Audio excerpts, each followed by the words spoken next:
పెళ్ళైనా పండగైనా వేడుక ఏదైనా పట్టు చీరల ప్రత్యేక వేదిక వారాహి సిల్క్స్.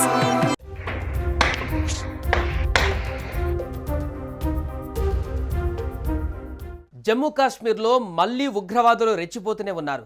యుద్ధం తర్వాత కూడా ఆక్రమణలకు కాల్పులకు పాల్పడుతూనే ఉన్నారు. తాజాగా గురువారం ఉదయం సైతం ఉగ్రవాదులు మరోసారి దాడులకు దిగారు. దీంతో ఉగ్రవాదులకు బలగాలకు మధ్య భీకర కాల్పులు ప్రారంభమయ్యాయి. భద్రతా బలగాలు వీటిని సమర్థవంతంగా అడ్డుకున్నాయి.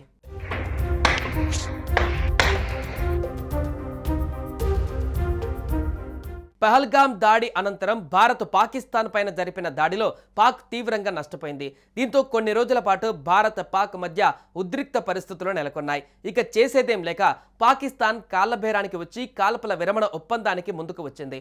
అయితే ఈ క్రమంలోనే ఉగ్రవాదులు మళ్లీ రెచ్చిపోతూ గురువారం ఉదయం పుల్వామా జిల్లా నాదిర్లో మరోసారి కాల్పులకు దిగారు.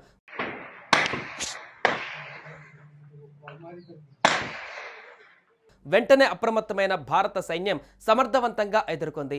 ఈ భీకర దాడిలో 3 ఉగ్రవాదులు హతమయ్యారు. ఇకపోతే 2 రోజుల క్రితం కూడా ఇక్కడే ఉగ్రవాదులకు భారత భద్రతా బలగాలకు మధ్య కాల్పులు జరిగాయి. ఈ దాడిలో 3 ఉగ్రవాదులు మరణించారు. ఇక తాజాగా మరోసారి కాల్పులు జరగడంతో అక్కడ ఉద్రిక్త వాతావరణం నెలకొంది.